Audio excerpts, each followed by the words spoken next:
Bismillahi walibni warohil kudus al-ilahul wahid. Demi nama Bapa, Putra, dan Rohul Kudus, ketiganya yang esa. Shalom sahabat yang dikasihi oleh Tuhan. Berjumpa kembali dengan saya di channel ini. Terima kasih buat teman-teman yang selalu setia mendukung perkembangan channel ini dengan cara subscribe, like, komen, dan share. Tuhan memberkati kita. Sobat yang dikasihi oleh Tuhan, lagi-lagi kita akan mencerdaskan banyak orang melalui tayangan-tayangan yang menarik. Bagaimanapun di zaman internet ini akan ada banyak orang melihat fakta yang mungkin selama ini mereka belum tahu.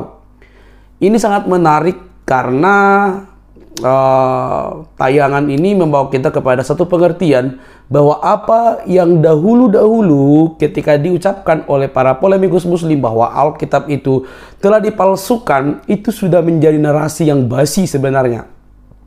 Tetapi yang namanya orang yang tidak mau belajar, yang tidak mau tahu, ya akan melahirkan orang-orang yang buta sejarah, teman-teman. Alhasil ketika dihadapi malah dia ngamuk, tidak percaya ketika dibongkar isi daripada kitab sucinya. Orang-orang beginilah yang begitu manja, teman-teman. Kenapa manja? Karena mereka dengan bebas menuduh palsu, tetapi saat sama dibalikkan dengan data yang valid, maka mereka ngamukan gitu ya. Jangan skip teman-teman, mari cerdas supaya kita sama-sama belajar. Ini dia videonya. Itu profesor dari mana sih? Itu profesor muslim apa Islam? Oh, nggak ada yang begitu-begitu ya? Nggak ada. Saya tantang Anda maju ke pengadilan, ya. Kalau data yang saya kasih ini palsu, saya tantang Anda maju ke pengadilan.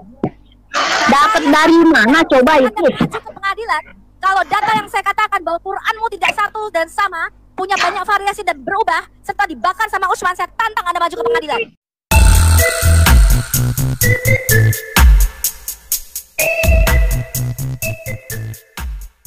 Muncul abad ke-7, Islam menyamanyamakan. Tetapi data-data yang dia kasih tidak sinkron, tidak berkoneksi dengan ada yang Islam menyamanyamakan.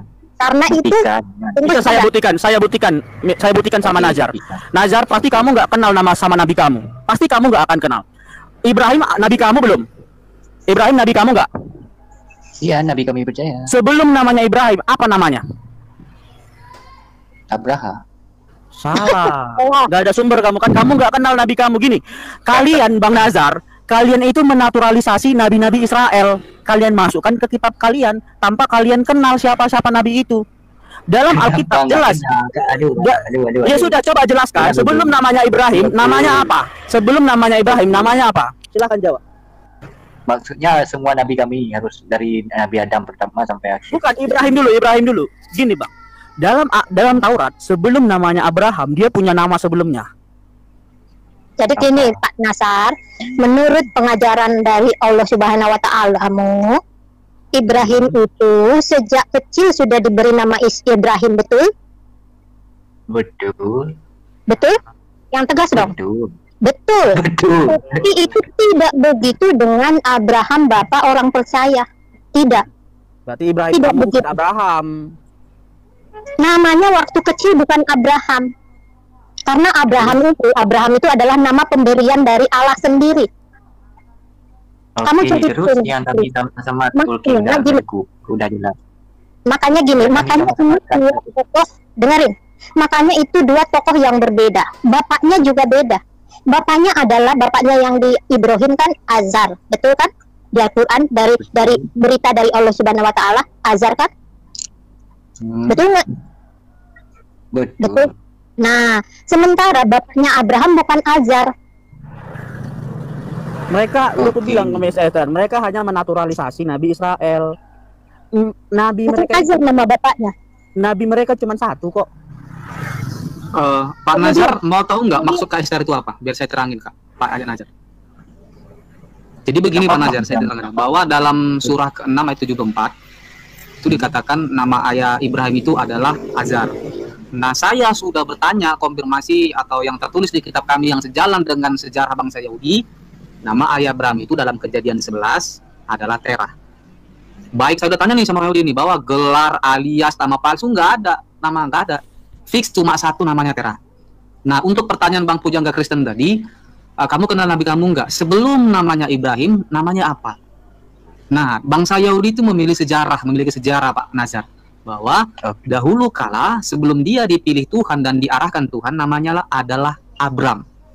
Nah, setelah dia berangkat dari tanah kelahirannya Ur Kasdim, maka Tuhan mengganti namanya dengan Abraham. Itulah arti namanya, Pak. Jadi setiap informasi yang dipilih oleh Yod-Heh-Vav-He itu tidak pernah tidak ada alasannya, pasti ada. Pasti ada. Nah, kalau Bapak mau merujuk tadi, seperti pertanyaan Bang Jack itu, tentang syahadat tadi, Bapak harus bisa menguji. Tadi saya bilang, kalau mau berdiskusi itu, enaknya kita itu by data. Jadi nggak ada ujat-ujatan, nggak perlu, Pak. Itu cara-cara yang gimana ya, yang di luar pendidikan lah, yang tidak ada edukasi. Nah, saya sering juga sering menyampaikan bahwa, kalau memang kitab Bapak itu menyempurnakan, konteksnya menyempurnakan apa sih? Apakah menyempurnakan konteksnya mengganti, atau seperti yang dibilang Bang Pujangga tadi, menaturalisasi, atau mengubah cerita? Kalau memang menyempurnakan itu, Pak, dia nggak akan mengubah cerita sebelumnya. Kalau dia mau mengubah cerita sebelumnya, dia harus punya data yang kuat. Narasumbernya dari mana? Itu secara akademis, Pak. Jadi jelas, oh ini loh, kalian salah ini. Nama ayah Abram itu bukan Tera tapi Azar. Ini buktinya, ini datanya, narasumbernya ini. Orang tepat gitu. Tapi kalau bicara keimanan ya kita repot, Pak. Bahkan kalau bisa gini, kalau memang dia menyempurnakan, bahkan kalian harus lebih sempurna menjelaskan nabi-nabi itu. Nah, ternyata kalian banyak nggak tahu tentang nabi kalian. Di mananya yang nggak sempurna? Coba saya tanya deh. Kalau tanpa hadis, bisa nggak kalian menjelaskan siapa istri Adam? Maksudnya? Tanpa hadis? Nah, hadis itu kan dibuat kemudian dan itu kan bukan firman Allah. Nah, ya, benar. Bisa nggak kalian tahu siapa istri Adam? Istri Adam. Kenapa? Kalau masalah istri Adam itu bukan hadis, Bang. Itu tertulis di dalam Al-Quran. Iya, siapa namanya? Ayo tunjukkan dari. Ayo. Siti Hawa. Nggak ada. Coba tunjukkan dalilnya. Coba dicek. Ya, kamu lagi ngecek. Saya sudah cek, nggak ada. Kan abang yang nggak percaya, abang aja yang cari maksudnya. Udah aku cari, Bang, dan nggak ada. Maka silahkan kamu sebagai kamu yang empunya kitab itu, coba paparkan di ayat mana ada itu Siti Hawa. Kalau memang kalian mengenal nabi-nabi kalian, seharusnya kitab suci itu menyempurnakannya, menjelaskannya dengan sempurna. Namun nyatanya zong. Coba silahkan tunjukkan datanya. Sekarang saya balik nanya, oke? No, tunjukkan dulu, Bang. Jangan ibaratnya gini, senjata kalian itu kalau nggak pandai menjawab, tanya balik gitu. Bukan. Makanya kalau ditanya itu jawab dulu, kalau sudah fix baru boleh tanya balik. Silahkan Bang Nazar. Kan saya kesini sebenarnya pengen sebenarnya aku kesini. Jangan sebenarnya, Bang. Jangan sebenarnya itu playing victim jadinya. Tunjukkan sama. Ya, silahkan. Ya, sorry Bang Nazar, kepotong sama yang lain. Oke, siang saya Muslim coba bantu. Ya bukan bantu lah, mau coba jawab yang tadi ya, mengenai apakah benar Al-Quran itu menyempurnakan. Nah ini kan memang kata-kata ini muncul sebenarnya perlu jawaban gitu kan. Kita tahu bahwa Al-Quran itu kurang lebih sekitar 6.000-an ayat, sedangkan Alkitab itu kurang lebih sekitar 31.000 ayat ya. Apakah mungkin 6.000 ini bisa menyempurnakan yang 31.000 gitu kan? Ini kan menjadi pertanyaan yang harus dijawab. Jawabannya, salah satu jawabannya adalah karena informasi-informasi yang terdapat dalam Al-Quran sendiri yang menyatakan bahwa ternyata di dalam Alkitab itu terdapat beberapa ada istilah kalau dalam Al-Quran itu tahrif, artinya penyelewengan. Ada hal-hal yang penyelewengan secara teksnya, secara langsung atau maknanya. Itu yang Al-Quran sebutkan, bisa dilihat banyak ya, bisa dalam surat 4 ayat 6, kemudian dalam surat 5 ayat 13. Saya coba sebutkan salah satunya aja. Di Qiyas Al-Maidah ya, surat 5 ayat 13 disebutkan, wa bima naqdihim mitsaqahum la'annahum wa ja'alna qulubuhum qasiyah. Yuharrifunal kalimah. Saya ada kata yuharrifunal kalimah amma mawadhihi. Tetapi karena mereka melanggar janjinya, artinya bangsa Israel Yahudi pada saat itu banyak melanggar perjanjian dengan Tuhannya, maka kami melaknat mereka dan kami jadikan hati mereka keras membatu. Kenapa diantaranya? Karena mereka suka mengubah firman Allah dari tempat-tempatnya dalam kurung teksnya. Dalam Al-Quran disebutkan itu ada yuharrifunal kalimah amma mawadhihi.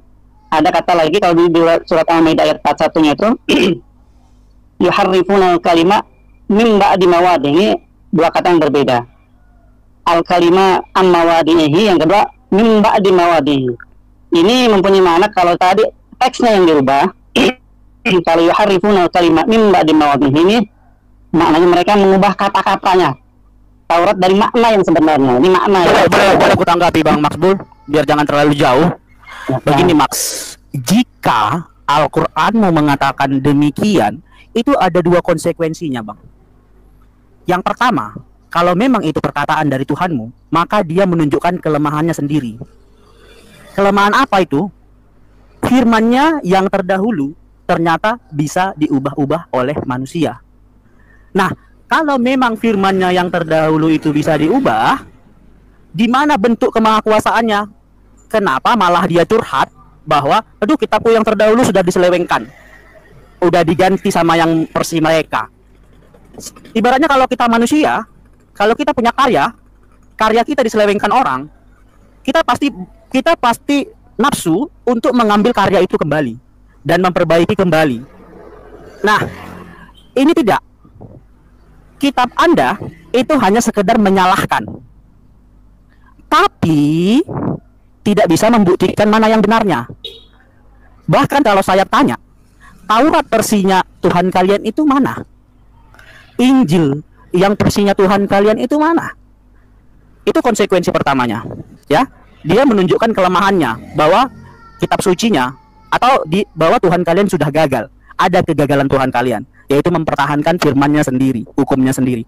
Konsekuensi yang kedua, ibaratnya kalau kita dalam peradilan, contoh nih, aku menuduh orang merusak tanamanku, maka aku dong yang harus membuktikan. Oh, kami yang dengar perkataan kamu terus. Dengar Nazar. Saya menanggapi perkataan itu. Iya, tapi ini nggak sempat kami jelaskan kalau kayak gini. Terus dengar kamu terus. Enggak, itu terlalu jauh. Satu aja saja. Iya, oke. Itu konsekuensi keduanya. Jika dalam peradilan, jika kita menuduh orang, maka kita harus buktikan. Nah, sekarang ada nggak? Begini. Iya, silahkan. Coba jelaskan tanggapan saya. Nggak usah dipotong dulu, habis nanti ini kata Bang Makbul. Harus pakai data ya. Harus pakai data. Tunjukkan mana Taurat. Apa lagi? Kamu udah dibaca. Tunjukkan mana Taurat Tuhanmu, mana Injil Tuhanmu. Silakan dijelaskan kan? Ya, silakan. Oke, baik. Saya coba lagi jelaskan. Kalau nggak salah, saya pernah dengar di kitab bahwa kata SWD mampu menjaga kitab-kitab sebelumnya. Gimana itu? Karena nanti kontradiksi dengan perkataan tadi itu. Dia mampu loh menjaga kitab-kitab sebelumnya. Mana disuruh bagaimana? Mana? Baik. Boleh saya tanggapin ya? Ya, betul. Silakan Bang Abdul. Mudah-mudahan sesuai dengan apa yang tanggapan saya ya. Ingat, saya simpulkan lagi. Yang pertama, jika memang itu Tuhanmu mengakui kitab-kitab sebelumnya sudah diselewengkan, itu kelemahan dia sendiri karena dia gagal menjaga. Yang kedua, kalau memang itu sudah diubah, coba tunjukkan mana Taurat yang sama Injil itu yang asli, yang punya Tuhanmu. Silahkan. Baik, terima kasih. Ya, dua konsekuensi yang disampaikan oleh Bapak yang barusan. Kalau misalkan dikatakan bahwa kitab sebelumnya itu telah terjadi penyelewengan, bahkan lebih daripada itu, tulisan-tulisan manusia dianggap menjadi tulisan atau firman Tuhan. Apakah ini membuktikan bahwa menunjukkan kelemahan Tuhan? Tidak. Kenapa? Jawabannya karena Tuhan akan melahirkan atau mengutus rasul-rasul dan utusan yang lain yang akan membenarkan dan membawa mungkin bahkan membawa syariat baru. Itu salah satu jawabannya. Artinya kalau dalam Islam misalkan kita kenal ada nabi dan rasul itu 12.000. Al-Quran menjelaskan ada yang dikisahkan, di antara mereka ada yang tidak dikisahkan, saking banyaknya. Sedangkan Rasul itu jumlahnya ada 112 dan yang wajib diketahui 25. Nah, adapun Nabi Muhammad yang adalah Nabi terakhir, tidak ada Nabi setelahnya. Jadi ketika misalkan kitab Nabi sebelumnya, Nabi Ibrahim misalkan, dengan suhuf Ibrahimnya kita kenal, itu terdapat penyelewengan, atau misalkan yang lainnya, maka akan diluruskan kembali dengan utusan-utusan yang datang berikutnya. Mereka yang akan meluruskan, membenarkan, bahkan membawa ajaran baru atau membawa syariat baru. Itu. Adapun ayat yang tadi sempat disinggung dalam Al-Quran sebutkan nahnu nazzalna dzikra wa inna lahu lahafidun, bahwa Allah yang menurunkan Al-Quran. Dzikra artinya Al-Quran, salah satu nama daripada Al-Quran, dan kami, kata Allah SWT, kami menunjukkan bahwa tidak hanya Allah, manusia, malaikat dan sebagainya yang akan menjaganya. Itu betul ya, dan itu terjadi kepada Al-Quran, akan dijaga gitu kan. Kenapa? Karena tidak ada nabi lagi setelahnya. Di Al-Quran jelas juga bahwa Nabi Muhammad sebagai khatimul anbiya, artinya nabi yang terakhir. Nah, kalau misalkan Al-Quran masih bisa dirubah dan tidak ada nabi setelahnya, kemudian siapa akan meluruskan dan akan membenarkan? Ya, jadi mudah-mudahan bisa menjawab nih. Adapun contoh nih, saya contohkan. Yang pertama tentang tahrif atau penyelewengan. Ini salah satu contoh saja misalkan ya. Penyelewengan tentang penyelewengan yang terdapat di dalam, menurut analisa saya ya, ini menurut analisa saya.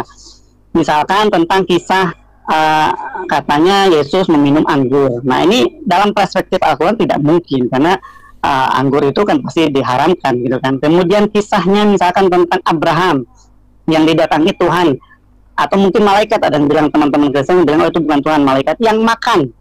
Nah, ini kan sebenarnya kalau logikanya kita pakai, ini dalam Al-Quran dijelaskan di dalam surat Hud ya, surat yang 11 ayat 69 sampai 74 ini cerita tentang Tuhan, malaikat kalau dalam Al-Quran itu yang mendatangi kepada Ibrahim, ya kan? Kalau di kitab ini bisa dibaca di Kejadian 18, ya kan, pasal 8 ayat ke-1 sampai ayat ke-13. Bisa juga dilengkapi terdapat juga dalam Kejadian 19 ayat yang ketiga. Ini bisa dilihat ya, contoh misalkan di Kejadian ayat 19 ayat ke-3.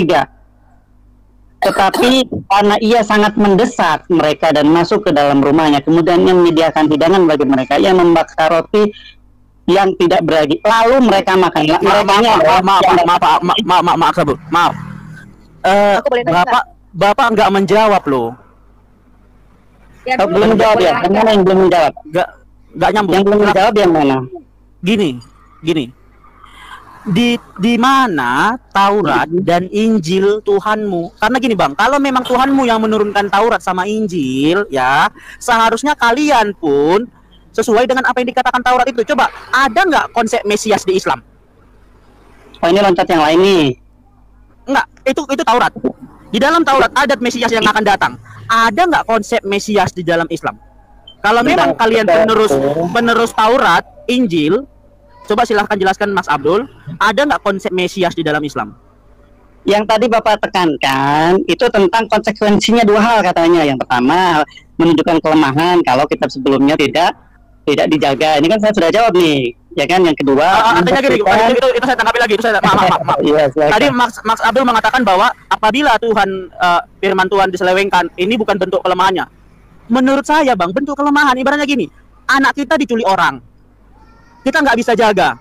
Kemudian dengan itu karena kita, karena kesalahan kita. Bentar Najar, jangan potong. Itu karena bentuk kelemahan kita. Apakah dengan anak kita hilang kemudian kita membuat anak yang baru itu bentuk kelebihan? Itu bentuk kelemahan. Kalau memang anak kita hilang dan diculik orang, kita harus cari anak kita dong. Itu baru bentuk kelebihan kita. Tunjukkan mana anak kita itu. Bukan dengan Abang tadi katakan, dengan cara apa Allah menyiasati itu? Dengan cara memberikan utusan. Dengan cara ini. Itu artinya dia gagal di situ, kemudian mencari cara dengan seperti yang lain. Dan itu hanya seklaim iman menurut saya. Ibaratnya analoginya, kalau anak kita hilang, masa kita harus dengan membuat anak baru? Itulah bentuk kelebihan kita. Itu salah. Kalau anak kita hilang, cari anak itu, tunjukkan mana anak itu. Sama seperti dalam firman Anda mengatakan bahwa Taurat sama Injil itu udah diselewengkan orang. Dia cari Injilnya, mana Taurat yang aslinya? Kalau memang Tuhanmu berkuasa, ya ini udah 1400 tahun ya, ini udah 1400 tahun ya agama Anda. Kalau memang Tuhanmu berkuasa, mana Taurat Injil yang asli itu? Kok nggak dicari-cari? Kok nggak dapat?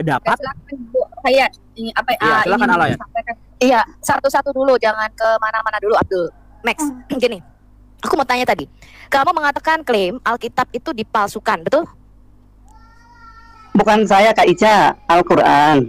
Saya hanya menyampaikan aja apa yang ada dalam Al-Quran. Iya, maksudnya klaim kamu membuat klaim Alkitab dipalsukan, iya apa enggak? Kebetulan saya memang sangat meyakini Al-Quran. Akhirnya saya sangat mendukung, dan ternyata setelah saya cek, oh iya ya, ada juga ya. Menurut analisa saya memang terdapat. Kamu tadi mengatakan saya konfirmasi dulu nih. Kamu tadi mengatakan kamu membuat satu statement pernyataan Alkitab dipalsukan. Sebentar. Saya mau ucapan halo dulu buat tante kita nih. Tante siapa sih Al-Hayat. Iya, saya mau konfirmasi aja, udah langsung aja, nggak usah basa-basi. Saya mau tanya, kamu membuat satu klaim Alkitab sudah dipalsukan, iya apa enggak? Iya. Oke, sekarang ayatnya di mana Alkitab sudah dipalsukan? Ayatnya tadi saya sebutin banyak banget. Saya sebutin ya salah satunya ya. Ini kalau di Al-Quran ya, itu di surat 4 An-Nisa ayat 46. Di surat 5 Al-Ma'idah ayat 13. Satu-satu. Oh gitu. Silakan. Bunyinya apa? An-Nisa 46. Bunyinya kalau An-Nisa surat 4 ayat 46, potongannya ya, minal ladzina hadu yuharrifunal kalima an mawadhi'i.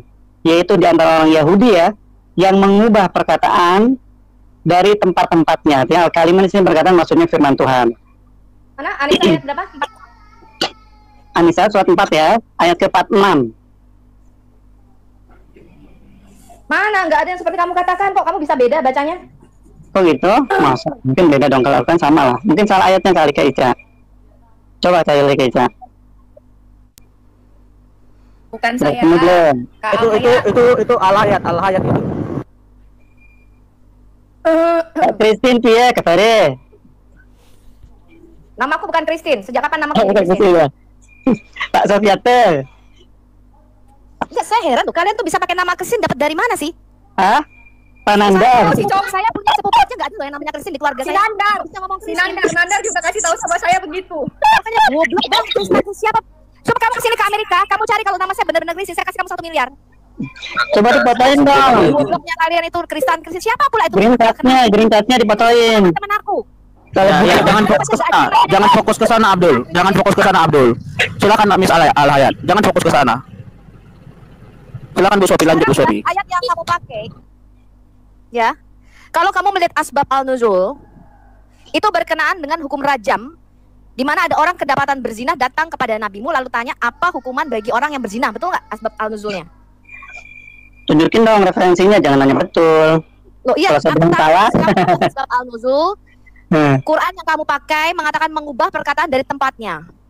Ya enggak lah, ini tentang cerita tentang Yahudi. Kalau tentang raja surat An-Nisa yang lain. Bukan. Itu tentang ini sebab turunnya ayat itu ada orang kedapatan berzina dibawa ke Muhammad. Lalu ditanya ini hukumannya apa? Muhammad tanya sama orang Yahudi. Lalu diambillah kitab Taurat, mana? Bawakan kitab Taurat. Lalu mereka menutupi tempat yang dimana di situ kalau orang berzina kedapatan hukum rajam itu ditutup sama orang Yahudi. Lalu Muhammad berkata, kenapa kamu tutupi di ayat itu? Ternyata di tempatmu ada hukuman rajam. Iya enggak ayatnya tentang itu asbab al-nuzulnya? Kalau misalkan tentang itu, kalau di Al-Maidah 41 tentang itu juga. Iya, saya tanya, kamu tahu nggak asbab al-nuzul yang kamu pakai untuk menuduh Alkitab dipalsukan itu tidak benar. Orang ya, Yahudi itu kan tidak. Saya kasih tahu kamu ya, beda dengan penulisan Quran. Orang Yahudi dari sejak zaman Imam Esra itu cara menulisnya aja diatur per halaman berapa huruf mereka menghitung. Setiap kali mereka menemukan nama Yod-Heh-Vav-Veh, nama Allah di dalam Alkitab kami, mereka selalu melakukan mandi besar. Baru mereka menulis nama Tuhan kita. Nanti ketemu lagi nama Yod-Heh-Vav-Veh itu, mereka mandi lagi. Tintanya diatur oleh Imam Esra. Tradisi ini namanya soferim. Bahkan mereka menghitung bukan hanya baris. Ada kesalahan 3 huruf, saya kasih tahu kamu ya.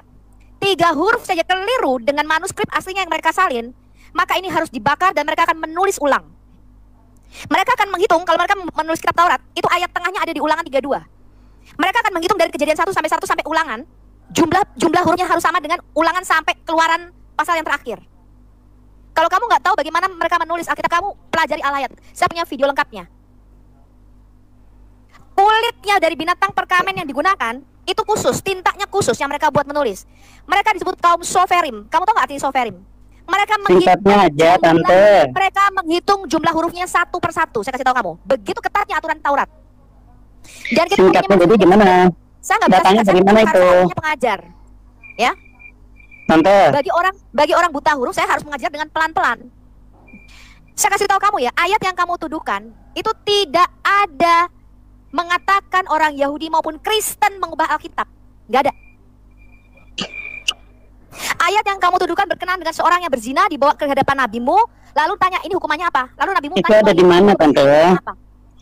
Gak usah tante, gue bukan tante lu. Umur lu berapa sih? Umur lu berapa? Umurnya 60. Ya, umur kamu.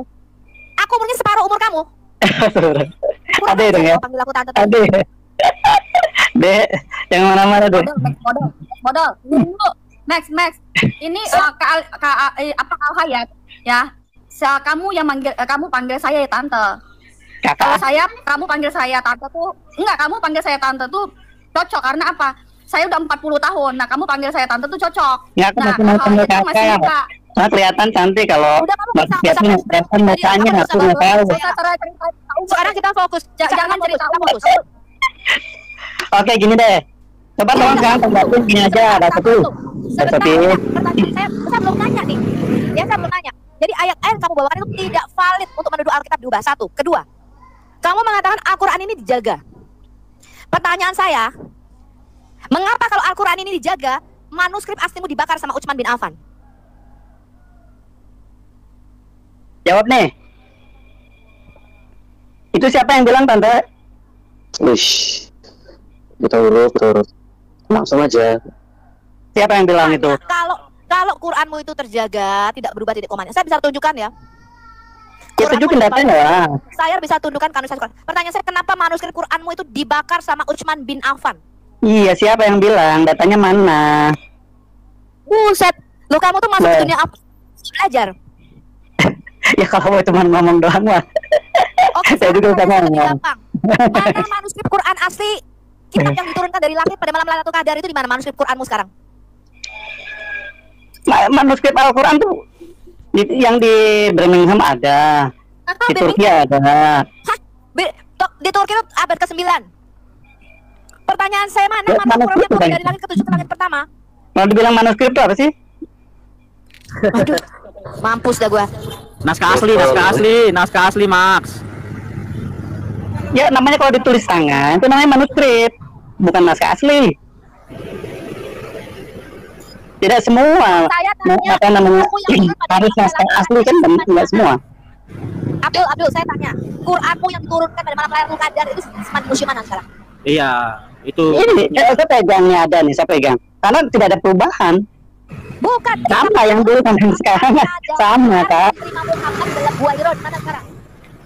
Ya sekarang gini, jawabannya gini deh. Masalah kepercayaan atau masalah bentar. Ya, Mas, bentar. Kamu nggak bisa bilang sama karena kamu nggak punya yang satu lagi. Kalau kamu bisa bilang sama, kamu punya kitab yang pertama itu sama kitab yang sekarang. Kalau misalnya manuskrip yang waktu abad ke-7 itu masih ada, baru kamu bisa bilang sama. Kalau nggak ada, nggak bisa bilang sama, Abdul. Itu namanya klaim. Kalau kita sudah misalkan nggak ada nih misalkan, tapi kita nggak percaya, berfungsi nggak? Kalau misalkan nggak ada, tapi kita percaya yang ini sama, karena ada tertulis dalam Al-Qurannya, itu dijaga. Cukup nggak buat saya? Nah, artinya memang kitab suci itu bukan kitab yang pertama itu. Maksudnya, ya memang bukan kitab pertama, tapi isinya sama, karena ada jaminan Tuhan. Bagaimana kamu bisa menjamin sama? Karena kamu kitab yang pertama nggak punya. Ya karena Tuhan yang jamin. Ada Tuhan tuliskan seperti itu. Biarin dulu Kak Alhaid sama Mas supaya ya lanjut. Kalau kamu mengatakan Tuhan, tolong jangan ada yang potong-potong ya. Menjamin, saya tanya mana Quranmu, tulisan tangan Muhammad mana tulisan tangan nanti akhirnya dekat kusir ya kan. Kalau menurut saya kamu gini loh, gak bisa Max, gini, kamu boleh beriman nabimu tuh terbang naik keledai ke langit ke-7, boleh. Pertanyaan saya, buktikan gitu loh. Kalau kamu tanya ayat-ayat sebentar, kalau kamu tanya Alkitab sebentar, kalau kamu tanya Alkitab dipalsukan apa enggak, saya bisa tunjukkan sama kamu website. Kamu kalau bisa baca tulisan Yunani dan Ibrani, manuskrip aslinya disimpan di mana saja, kamu bisa akses, kamu bisa cocokin. Kita bisa buktikan, kita bisa pertanggungjawabkan manuskrip ya, itu udah masuk ke ranah apa ya? Bukan. Kalau misalkan tante bisa tunjukkan saya nanti mungkin. Oke. Manuskrip Alkitab itu juara pertama dari semua manuskrip kuno, ya. Dari sisi terbanyak jumlahnya dan terakurat penyalinannya. Juara dan ada tambahan catatan dong. Lihat karya Homer. Dengan 45.000 perbedaan. Tidak masuk. Tante tambahin. Alkitab itu dengan sekian ribu manuskrip yang ada dan 45.000 perbedaan. Saya 95.600 perbedaan 37 versi Quran yang ada sekarang. Waduh, aku aja cuma 6.000, gimana bedanya sampai 95.000? 95.600 perbedaan dari 37 versi Quran yang ada sekarang. Versi Wars, versi Hafs, versi ayat aja 6.000, Kak. Saya bisa tunjukkan Alkitabmu ada 37 versi sekarang dengan 95.000 perbedaan. Coba kirim ke saya deh. Ya?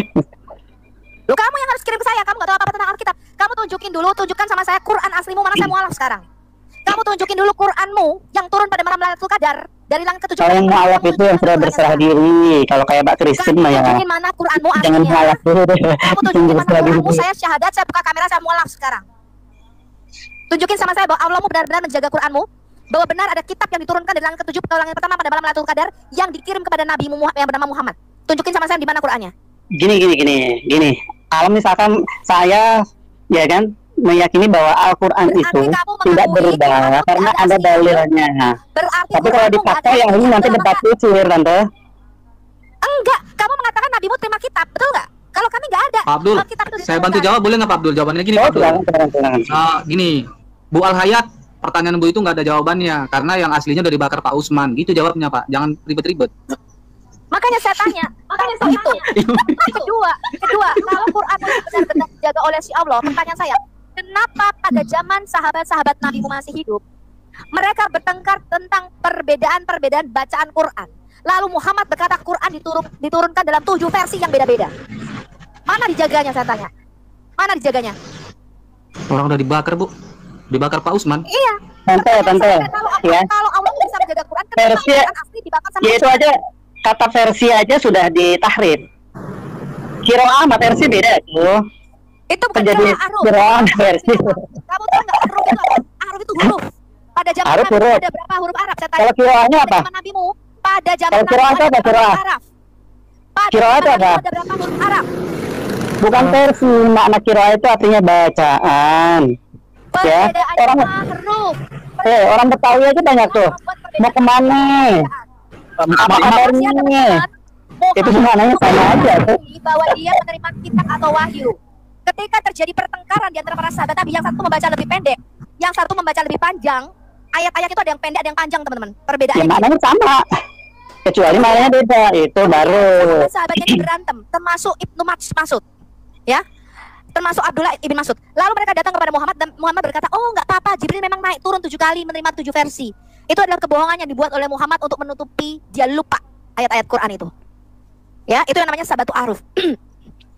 Dari cerita ini saja, saya kalau IQ saya 120, nggak usah tinggi-tinggi dah IQ-nya. IQ-nya cukup 120 normal aja. Ya, kamu punya IQ 90 sampai 120. Kamu bisa mengerti kalau Muhammad itu berbohong. Dia nggak pernah terima firman. Ya.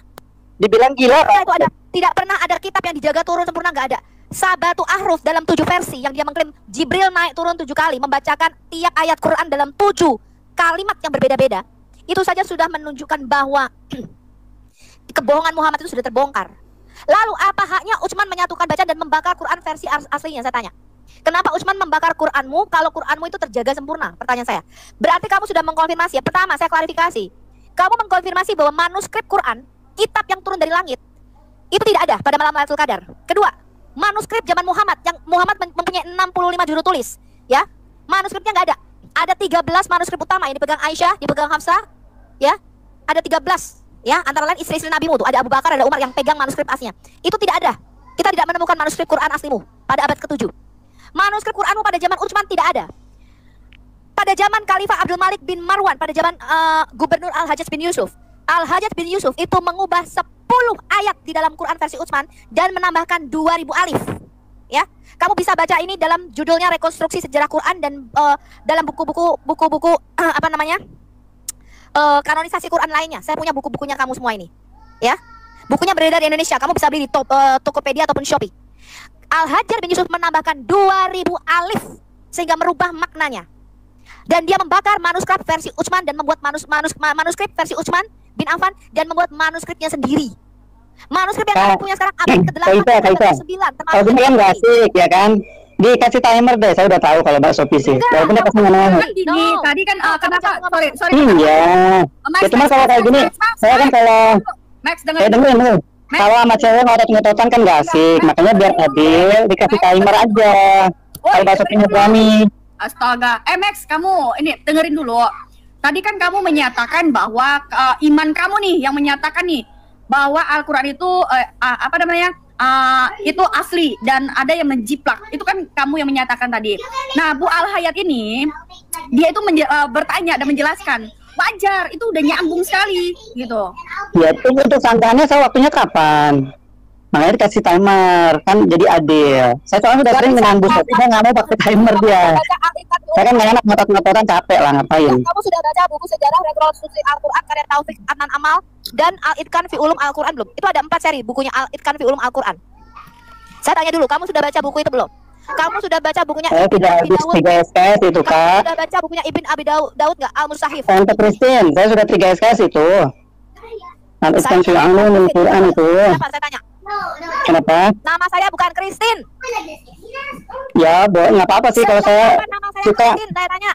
Saya kasih kamu satu. Kalau saya suka manggilnya nggak apa-apa kan? Saya Christine. Biarin aja Bu. Ajar kalian nama orang dipakai. Sebuah nama. Saya juga cabul terus. Iya, benar. Saya setuju. Tante Christine, kalau mau pakai timer sebelum kita lanjut. Mas Abdul nggak boleh gitu, Mas Abdul. Abdul, ini Pak Abdul. Jadi yang lain lah. Ini jadi gantian aja. Abdul. Ini saya tantang ulamamu. Saya tantang Abdul Somad. Ini Adi Hidayat mana nih? Adi Hidayat masuk ke TikTok kaitannya tantang. Saya tunggu loh sampai sekarang. Saya nggak mau bicara dengan orang awam kayak kalian. Ya, lebih baik ustadzmu yang ngerti. Saya mau bicara dari kitab Al-Itqan fi Ulum Al-Quran. Bagaimana Al-Hajjaj bin Yusuf menambahkan 2000 alif di dalam ayat-ayat Quranmu dan merubah 10 ayat di dalam Quran versi Utsman.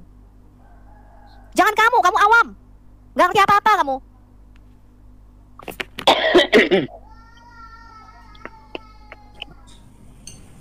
Halo, selamat siang. Semuanya saja, terima kasih. Diizinkan gabung. Mana Pak? Silakan jawab apa yang dikatakan Bu Sophie.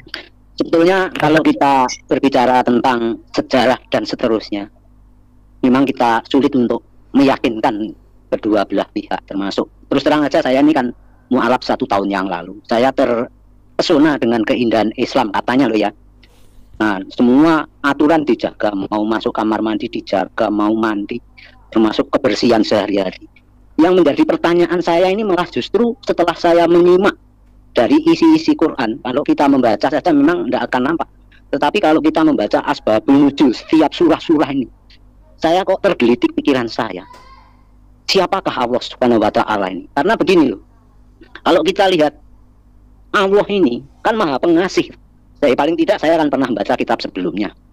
Allah Maha Pengasih itu tentunya menyayangi semua umat manusia, tidak hanya satu golongan. Tetapi di dalam surah An-Nisa 24 itu jelas menyebutkan Allah ini menyetujui adanya pemerkosaan terhadap wanita. Ini saya tidak berpikir. Kalau ajaran sebelum-sebelumnya kan tidak ada sesembahan dari agama-agama yang terdahulu itu mengajarkan untuk berbuat kekerasan pada wanita. Itu yang pertama. Yang kedua tentang asbabun nuzul An-Anfal 1. Itu kan Allah merestui pembagian harta rampasan 1/5 untuk Allah dan untuk Rasul. Saya jadi curiga siapakah Allah ini. Ini berpikir sederhana saja lah sebagai orang bodoh yang tidak tahu sejarah secara detail dari kitab-kitab yang katanya sempurna dan seterusnya. Saya hanya manusia berpikir secara sederhana saja. Apakah Allah sebelum Islam ini sama dengan Allah yang ada di Islam sekarang ini? Karena sepengetahuan saya Allah ini kekal, mempunyai sifat yang tetap, tidak mungkin berubah-ubah. Ini yang menjadi pertanyaan saudara-saudaraku muslim untuk mengkritisi apakah benar Allah Subhanahu wa Ta'ala ini Allah sesembahan para nabi-nabi sebelumnya. Karena kalau Allah nabi-nabi sebelumnya kan tidak mengajarkan untuk merampas harta. Ini pada saat beliau nabi berperang di Kaibar ini kan ditanya oleh sahabatnya, untuk apakah harta rampasan ini? Tiba-tiba turun ayat yang menyatakan 1/5 untuk Allah dan untuk Rasul. Ini kan menjadi semacam keambiguan sifat dari Allah sendiri. Sehingga mulai detik ini dan seterusnya saya juga berpikir akan mencari siapa atau sebetulnya Allah Subhanahu wa Ta'ala ini. Itu saja mudah sekali kok membaca arahnya kemana. Kalau kita berdebat tentang penjagaan kitab suci ini memang namanya keyakinan, apalagi kalau ditutup dengan bahasa-bahasa yang kita tidak paham semakin bingung. Cuma itu saja dari pikiran orang sederhana. Justru kalau orang yang berpikiran waras. Begini Pak, kalau kita bicara penjagaan Alkitab ya atau penjagaan manuskrip, itu justru kita bicara sejarah, justru bisa dibuktikan. Kalau mesti mengklaim si Allah ini menurunkan Quran dan menjaganya, saya tanya mana Quran yang diturunkan Allah gitu loh. Buktikan dong. Jangan kayak gereja Mormon. Gereja Mormon itu pendirinya Joseph Smith. Joseph Smith mengatakan ada malaikat datang namanya malaikat Mormoni, lalu dia dikasih kitab. Sama Pak, kitabnya dalam lembaran-lembaran tapi terbuat dari lempengan emas. Lalu ketika ditanya mana kitabnya, ditarik balik. Katanya kitabnya itu dalam bahasa Yunani, padahal dia nggak bisa membacanya. Bahasa Mesir, hieroglif Mesir. Ini kan gedabrus. Lalu dia mencoba mengoreksi kitab-kitab sebelumnya. Padahal di dalam pandangan teologi Yahudi dan Kristen nggak ada yang namanya kitab turun dari langit. Makanya saya kemarin ketika ada Muslim nanya begini, itu surat Rasul Paulus itu apakah didiktekan sama Jibril? Kenapa? Karena mereka dari kecil di brainwash, ya bahwa ada kitab itu didiktekan. Nggak ada, cara penulisan Taurat itu nggak seperti itu. Begini Bu Sophie, duduk lalu didiktekan kitab Taurat. To the point aja Bu Sophie. Iya, saya to the point Pak. Mana Quran asli yang tidak berubah titik komanya? Kenapa kalau memang Quran itu dijaga dibakar sama Utsman gitu loh? Kenapa Utsman bin Affan bisa membakar Quran aslinya? Kemudian pada zaman Gubernur Al-Hajjaj bin Yusuf, dia membakar Quran versi Utsman. Dan dia mencetak versinya sendiri dengan menambahkan 2000 alif di dalam Qurannya. Dan dia merubah 10 ayat. Ayat mana saja yang dirubah ada. Bapak bisa baca ini di dalam kitab Al-Masohif karangan Ibn Abi Dawud. Di kitab Ibn Abi Dawud Al-Masohif itu ada ribuan perbedaan ayat-ayat Quran, Pak. Iya. Fokus itu Bu Sufi tentang sifat kekalahan Allah nih kok berubah di antara sebelum Islam muncul dan setelah Islam muncul. Kalau sebelum Islam ini kan perbuatan jahat itu akan dikutuk oleh Allah, tapi justru sebaliknya. Kalau kita membaca Asbabun Nuzul, ya ini untungnya Muslim ini tidak pernah membaca Asbabun Nuzul. Kalau saya klik di Google itu mudah kita telusuri Asbabun Nuzul turunnya ayat. Ini kok semacam ada sifat dua Allah yang berbeda. Kalau Allah sebelumnya melarang. Yang herankan begini Pak, di dalam Alkitab itu para nabi itu mendapat firman-Nya lebih dulu, baru penggenapan nubuatan dari firman yang dia terima. Ini kalau nabi terakhir ini enggak, dia berbuat dulu ada kejadiannya, baru dia turunin ayat untuk mendukung kelakuan yang dia buat. Ini kan aneh. Kalau Alkitab enggak, firman-Nya itu turun lebih dulu, makanya dalam bentuk nubuatan, artinya belum terjadi. Firman-Nya lebih dulu turun, baru penggenapannya itu bisa berapa puluh tahun kemudian. Contoh, ketika bangsa Israel mau dibuang ke Babel, Tuhan sudah menubuatkan itu ratusan tahun sebelum bangsa Israel dibuang ke Babel di kitab Yesaya dan Yeremia, dan dibuangnya dalam waktu 70 tahun. Tepat seperti nubuatan Nabi Yeremia 70 tahun, maka bangsa Israel kembali ke Yerusalem 70 tahun setelah masa pembuangan ke Babel. Bangsa kerajaan utara dibuang ke Assyria, itu sudah dinubuatkan lebih dulu. Kelahiran Mesias itu sudah dinubuatkan lebih dulu. Pertanyaan saya, Nabi itu harusnya firman-Nya turun dulu baru penggenapannya. Ini Muhammad enggak, berbuat dulu baru turun ayat. Sehingga mereka mengenal namanya asbab al-nuzul, sebab-sebab turunnya ayat. Ini kan aneh. Nah, itu yang maksudnya saya kritisi ini. Akhirnya saya akan ada kecurigaan, siapakah Allah SWT? Ini kan seperti itu. Kok sepertinya dapat dikendalikan oleh seorang manusia. Jadi apapun yang diperbuat oleh manusia, baik buruk maupun jahat, oleh Allah SWT itu direstui. Ini kan suatu keanehan. Apakah nabi-nabi sebelumnya juga seperti itu? Contohnya, misalkan Daud, mereka mempunyai gundik banyak itu atas izin Allah, atas perintah Allah. Demikian juga Sulaiman. Apakah mereka punya banyak istri itu karena perintah Allah? Kan seperti itu yang menjadi perbandingan. Ini untuk mengkritisi apa yang ada aja yang sederhana sekali, sehingga kita akan bisa mengenali siapa tuh sebetulnya Allah SWT. Betul. Gitu. Masa Nabi berbuat dulu baru ayatnya turun? Bahkan ada 4 ayat yang dibuat oleh Umar bin Khattab yang masuk menjadi ayat di dalam Quran, termasuk salah satunya hijab. Hijab itu adalah perkataan Umar bin Khattab yang menjadi ayat di dalam Quran sekarang. Ini aneh. Aneh banget ini. Ya. Ya, makanya ini saudaraku semua yang ada di room ini, mungkin ada yang bisa menjelaskan sifat Allah sebelum Islam dan sesudah Islam itu seperti apa? Pak Rahmat, itu kan diserahkan nama Saya sama Bu Sophie enggak? Begini Bu Sophie, aku barusan baca tadi kan. Jadi si Utsman itu kan masih saudaraan sama Muhammad itu kan? Masih sejaman kan? Iya, Utsman bin Affan memang salah satu penggugat Nabi. Iya, masih sejaman. Jadi gini, ya, kalau seandainya Utsman memang pengen memperbaharui atau ibaratnya mengamankan Al-Quran, apakah pada saat itu dia itu membakar semua kitab Al-Quran yang ada atau gimana Bu? Dia membakar semua Al-Quran yang ada? Dibakar. Dan mereka membuat cerita bahwa Quran ini dihafalkan, dan bahkan bukan hanya itu ya. Bukan hanya Quran tidak terjaga, Pak. Di dalam kanonisasi pertama, yaitu yang dibuat oleh Utsman bin Affan, yang dikumpulkan oleh Said bin Thabit, ini kanonisasi pertama. Itu ada 70%, ada ratusan ayat-ayat yang hilang dan hanya diingat oleh mereka yang mati dalam perang Yamamah. Jumlah ayatnya sekitar 70% yang hilang. Ya, dan ini ada di dalam Al-Itqan fi Ulum Al-Quran, bahwa hanya orang-orang penghafal Quran yang mengetahui hal ini, dan itu mereka sudah mati di dalam perang Yamamah. Jadi tidak benar bahwa Quran ini dihafalkan oleh semua orang muslim. Mereka hanya menghafal beberapa ayat. Jadi beberapa orang itu hanya menghafal mungkin 5-10 ayat. Yang paling banyak menghafal adalah Ibn Mas'ud. Ibn Mas'ud bisa menghafal mungkin hampir 70 surah. Yang lain enggak, Pak. Yang lain cuma menghafal mungkin 1, 2 atau 5-10 ayat ya. Hanya beberapa ayat aja. Artinya gini, Utsman masih sejaman sama Muhammad. Terus dia membakar semua Quran yang ada. Ya, dia membakar semua Quran yang ada pada waktu itu, zaman asli. Dan mengutus beberapa orang yang disebut sebagai sahabat Nabi yang katanya paling jago hafalannya, kemudian membuat yang baru ya.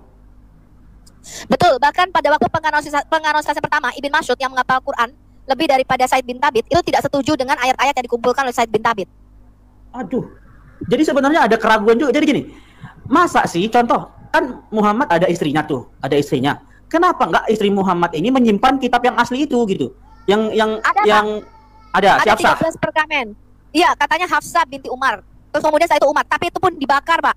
Dibakar juga manuskrip Hafsah ini. Waduh.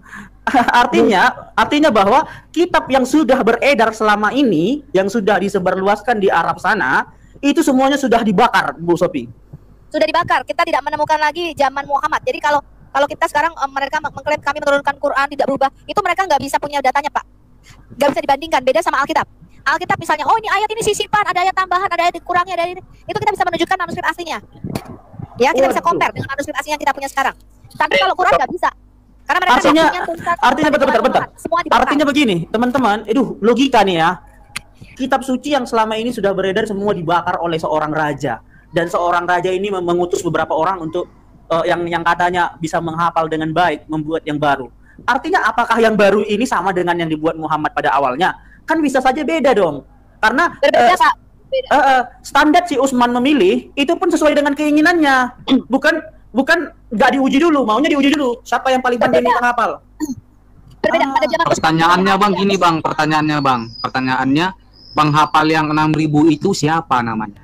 Iya. Mati dalam perang Yamamah, dan ada ayat-ayat yang nggak bisa dipulihkan menurut mereka sendiri ya.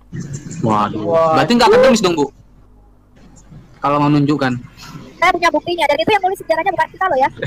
Itu mereka sendiri yang nulis ya. Anda bisa baca ini dalam rekonstruksi sejarah Al-Quran, Taufik Amal.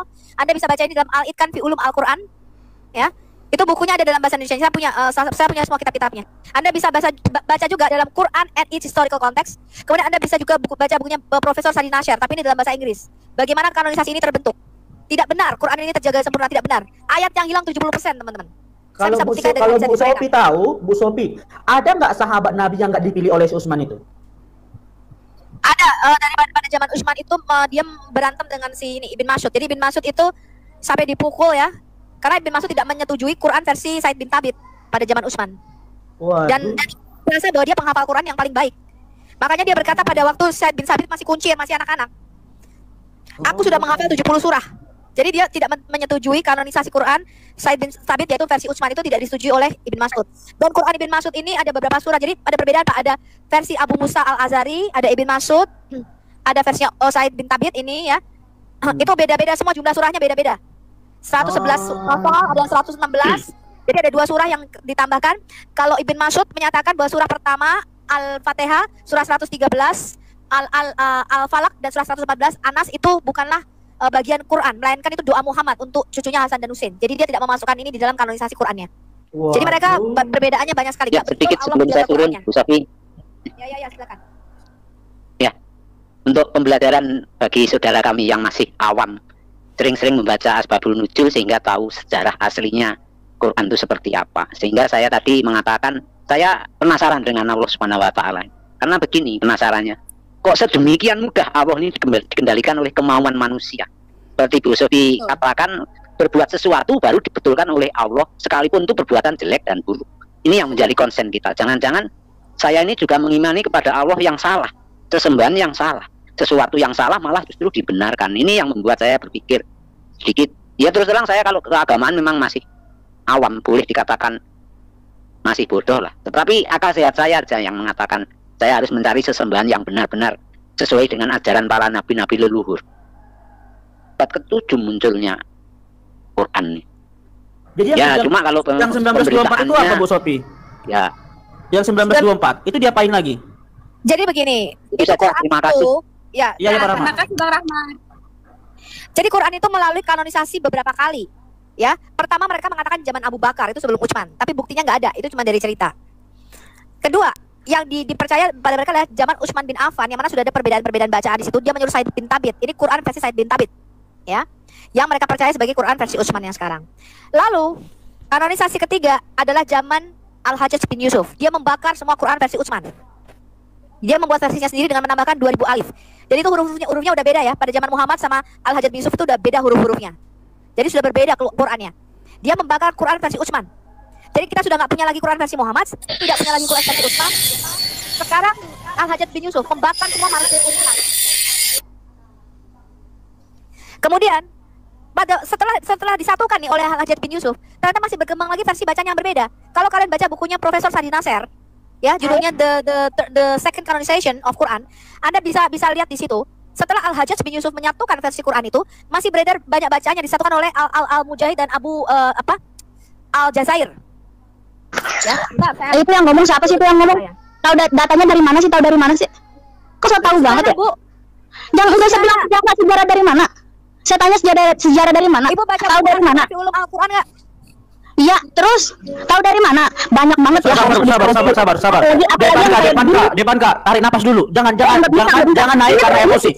Jangan naik karena emosi. Jangan. Kita ini diskusi baik. Diskusi baik tapi normalisme begini ya. Depan Kak, tarik napas. Ingat semalam di bentar. Ingat semalam ada ayat yang tertulis, dunia ini hanya bercanda. Tenang aja. Bercanda dalam agama itu nggak ada yang bercanda ya. Ada ayatnya. Ada ayatnya di Anda. Dunia ini hanya bercanda. Saking seriusnya saya live 24 jam setiap hari hanya untuk mengekspos siapa nabi. Saya tidak pernah bercanda dalam mengekspos Islam dan Muhammad. Hampir 24 jam kalau ada di Al-Hayat Indonesia. Tahu dari mana itu? Islam dengan data-data yang valid sampai datanya dari mana? Sampai Ustadz. Saya tanya datanya dari mana? Sama Sofi Al-Hayat ya. Teman-teman biar nggak rungkat bantu tap layar ini ya teman-teman di bawah ya, minta tolong supaya nggak rungkat kayak kemarin. Soalnya berat ini, berat. Yang saya sarankan ya, Anda baca bukunya di dalam bahasa Inggris, The Varial Readings and the Sabatu Ahruf of the Quran dari Profesor Sadi Nasser. Bagaimana Quranmu itu profesor dari mana sih? Itu profesor muslim apa Islam? Oh, nggak ada yang begitu-begitu ya? Nggak ada. Saya tantang Anda maju ke pengadilan ya. Kalau data yang saya kasih ini palsu, saya tantang Anda maju ke pengadilan. Dapat dari mana coba itu? Maju ke pengadilan. Kalau data yang saya katakan bahwa Quranmu tidak satu dan sama, punya banyak variasi dan berubah, serta dibakar sama Utsman, saya tantang Anda maju ke pengadilan. Nenek, nama saya, kita maju ke pengadilan, kita buka-bukaan data bahwa Quranmu dibakar sama Utsman bin Affan. Ini jangan macam-macam sama saya. Ya, saya emang gak macam-macam, tapi jangan fitnah begitu. Data dari mana sih begitu? Jangan fitnah, Bu. Kalau saya fitnah, Ustadzmu tidak takut sama saya. Ya, kalau saya memfitnah, Ustadzmu tidak menyediakan 100 pengacara hanya untuk menuntut Sofi Al-Hayat Indonesia. Kenapa mereka ketakutan? Mereka tidak bisa membantah data bukti yang saya kasih. Saya kasih tahu kamu ya. Kalau saya hanya bergosip kayak bibir monyong si Endang Sunandar itu, ya, saya hanya bisa membual seperti Ustadzmu si Zuma Zulkifli Amabas. Saya hanya cari uang seperti apologet muslimu itu. Maka saya bukan ancaman bagi Islam. Karena data saya tidak terbantahkan, maka saya menjadi ancaman terbesar bagi Islam di Indonesia. Saya kasih tahu kamu. Sampai saat ini Menakem Ali aja nggak bisa bantah data saya. Jangan macam saya jadi takut ya. Begini Depan Kak, Bu Sophie ini bahkan dicari-cari loh. Karena ketakutan kalian. Kamu maju ke pengadilan kalau data yang saya kasih tidak valid. Saya tantang kamu. Nggak usah kamu. Kamu bayar Bareskrim, kamu suruh cari nama saya, ya. Tantang kalau data yang saya kasih bahwa emang pernah lihat. Emang ngelihat langsung kan? Langsung ke inti Bu. Tahu itu data dari mana? Nggak langsung ke inti Bu. Ibu pernah baca nggak? Soalnya ini memang bukan konsumsi orang Bu. Ibu pernah baca atau tidak data-data yang tadi dikasih oleh Ibu Sophie? Itu tadi ada kitab-kitab yang disebut ataupun referensi-referensi. Ibu pernah baca atau tidak? Ada buku rekonstruksi sejarah Al-Quran karangan Taufik Adnan Amal apa tidak? Itu kan cuma karangan. Itu kan cuma karangan ya, karangan. Tapi nggak bisa terbukti seperti itu. Betul ya. Makanya orang awam aku males deh, Ica. Orang awam kayak dibilang orang awam. Oh iya benar, saya orang awam banget ya. Orang awam banget saya. Ya sampai saya emang nggak ngerti agama saya sendiri ya. Kalau sejarah Quranmu dibakar gak benar, kamu tuntut tuh Taufik Adnan Amal. Kamu tuntut dia ngeluarin buku sejarah rekonstruksi Al-Quran. Kamu tuntut itu orang-orang yang kamu tuntut Al-Itqan fi Ulum Al-Quran. Orangnya udah mati sih sekarang. Kamu baca bukunya Al-Itqan fi Ulum Al-Quran. Bagaimana Quranmu itu berubah? Hah? Bagaimana 70% Quranmu itu hilang? Ayat-ayatnya cuma diketahui oleh orang-orang yang mati dalam perang Yamama dan tidak bisa dipulihkan. Kamu baca buku Profesor Sadi Nasser, The Transmission of the Variant Reading of the Quran, The Second Canonization of the Quran oleh Ibn Mujahid. Gak tahu apa kau, orang awam. Males saya ngomong sama orang awam ini. Mending Ustadzmu aja, Adi Hidayat suruh kesini. Kemarin katanya Adi Hidayat tantang di TikTok mau debat dengan kami 4 apologet Kristen. Ini lagi nih. Ini katanya dulu Kristen, Ibu. Walah dia belat. Orang awam gak tahu apa-apa. Halo Bu Sofiatul. Ibu, janganlah bawa-bawa Bang Juma. Iya, aku ada semua datanya. Jangan bawa-bawa Bang Juma dan kawan-kawan ya, Bu. Gak enak loh. Urusan saya loh. Kan mereka nggak ada salah. Mereka nggak ada salah. Nggak ada salah. Kurang ajar kali fitnah-fitnah Alkitab kita. Siapa yang fitnah, Bu? Mereka kan bacakan ayat. Sekarang saya tanya sama Bang Usman, Afan membakar. Bar, kamu punya data nggak, Bar? Oh, banyak data saya, Bang. Abang mau data apa? Oh iya. Gini, Bar. Saya satu aja, Bar. Dua. Pakai data ya, jangan pakai asumsi ya. Yang pertama, nama ayah Abraham itu bukan Azar, Terah. Kamu cari dalam literasi Yahudi ataupun dalam Migras ataupun apapun kita mereka cari. Namanya bukan Azar, Terah. Itu yang pertama. Yang kedua, Al-Araf 143 dalam literasi atau pemahaman Yahudi, baik dalam kitabnya itu tidak ada Nabi Musa pingsan atau gunung itu hancur. Gunung Sinai itu berdiri kokoh sampai sekarang. Bisa nggak kamu bantu pakai data? Ada semua data saya. Ya silakan. Kami tunggu, silakan. Tunggu dulu, saya mau ngomong dulu sama. Pakai data ya. Iya, jangan pakai lihat. Tunjukkan dulu datanya. Open cam datanya. Saya kena report, saya nggak ada kameranya, Pak. Janganlah Pak, udah turun dulu lah Bang. Beli akun Bang. Turun dulu. 1000 follower kamu kemana di report? 1000 follower kamu Saber. Ya, bohong kamu kan? 1000 follower kamu. Aduh, pendusta. Aku tunjukkan Pak, ini aku tunjukkan ya. Lihat dataku nih. Baik teman-teman yang dikasih oleh Tuhan, kira-kira apa respon teman-teman ketika sudah mengikuti video ini dari awal hingga akhir? Saya percaya bahwa teman-teman juga yang menyaksikannya mendapatkan sesuatu, bahkan membuat Anda lebih cerdas berpikir. Bahwa memang kalau kita berkeyakinan mesti kita cari tahu, mesti kita pahami, dan mesti kita pelajari dengan baik. Tidak cukup kita hanya mendengar dari orang yang katanya pemuka agama, tetapi ketika pemuka agama itu menceritakan sesuatu yang berkaitan dengan keyakinan, maka kita juga harus mencari tahu. Teman-teman, kalau kita bisa menyimak dalam diskusi tersebut, luar biasa dan menarik buat saya, mungkin juga bagi teman-teman. Nah, perlu kita garis bawahi bahwa narasi-narasi yang disampaikan oleh para polemikus muslim, dan kali ini ustadz dan ustazah yang tampil menggebu-gebu dengan modal hafal mungkin gitu ya, atau hanya modal baca buku sedikit lalu langsung pede gitu ya. Nah, ketika dibongkar apa isi daripada kitab sucinya, malah mereka tidak percaya, kagetan gitu ya. Kok ada ini gitu, kok merasa nggak percaya bahwa itu ada gitu ya. Karena mungkin mereka selalu baca literatur-literatur yang masih tergolong muda gitu, tahun muda gitu ya. Nah, tetapi ketika disampaikan faktanya justru mereka kepanasan teman-teman ya. Dan alhasil ya kita dengarlah apa yang disampaikan oleh apologetik Kristen itu. Luar biasa, dan itu tantangan buat dia. Sebenarnya tantangan itu harus membuat dia sadar sebagai seorang pemuka agama. Dia harus sadar untuk mencari tahu apakah yang dia yakini itu sesuai fakta gitu ya, yang bisa disaksikan dari para pendahulu gitu. Jadi tidak bisa kita bermodal imani saja gitu ya. Nah, di saat yang sama mereka begitu kekeh gitu, begitu kokoh atau begitu teguh pendirian mereka untuk terus buta dengan mengatakan bahwa Alkitab itu telah dipalsukan begitu ya. Dari zaman dahulu waktu polemikus yang dahulu yang sudah almarhum juga, hingga zaman sekarang para mualaf dan yang lain sebagainya begitu doyan memakai istilah Alkitab dipalsukan gitu. Cobalah cari di YouTube, buat aja Alkitab dipalsukan oleh mualaf, oleh ustadz gitu, pasti akan bermunculan berbagai macam thumbnail, berbagai macam kajian, berbagai macam pendapat narasi yang semuanya miring gitu ya. Dari dulu memang itu ya. Kalau nggak gitu kan nggak punya sesuatu mereka untuk dibahas. Karena kalau mereka mau korek-korek Quran dan juga hadis, mungkin mereka tidak berani sedetail mungkin begitu ya. Dan makanya ketika dibukakan oleh apologetik Kristen, mereka kagetan gitu ya. Karena dengan begitu akan banyak umat sadar dan melihat dengan terang, dan mata mereka terbuka dan pikiran mereka terbuka, mereka akan memutuskan untuk pindah agama gitu ya. Karena apa? Karena mereka sudah tahu fakta yang benar begitu. Nah, kembali lagi, ketika mereka mengatakan Alkitab dipalsukan, udah itu narasi basi.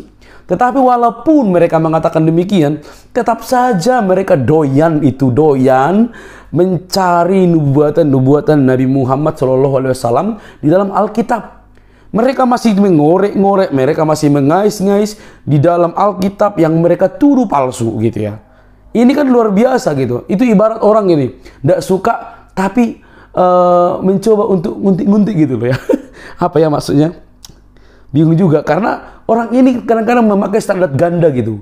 Karena mereka katakan palsu tapi mengais-ngais. Sebenarnya siapa yang salah?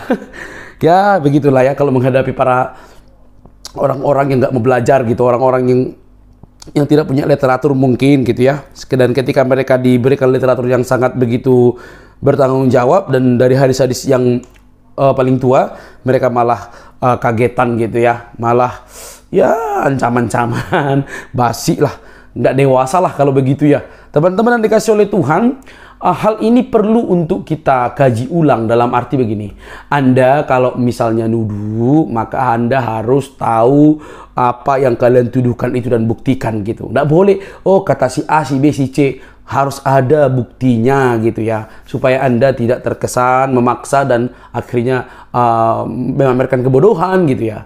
Oke teman-teman, apa yang disampaikan oleh apologetik Kristen itu perlu Anda kaji ulang dan cari tahu benarkah itu gitu loh. Minimal kalian cek and recheck lah faktanya, benarkah? Kalau benar, bagaimana langkah selanjutnya? Yaitu teman-teman yang memutuskan, bukan saya gitu ya. Dan semoga kita cerdas teman-teman. Kita sebagai orang percaya hanya dapat berdoa semoga ada hasil dari setiap dialog dan diskusi yang berlangsung. Bukan saat di room, tapi ketika media ini disebarluaskan, ada banyak orang yang kiranya mendengar dan percaya kepada fakta dan akhirnya melihat Yesus Kristus itu satu-satunya Tuhan dan Juru Selamat yang bersamaan dan menjadi pelaku sejarah yang menyelamatkan umat manusia dari dosa. Sampai di sini video saya teman-teman. Jangan lupa untuk mendukung dengan cara subscribe, komen, share. Sampai ketemu di video selanjutnya. Bye-bye.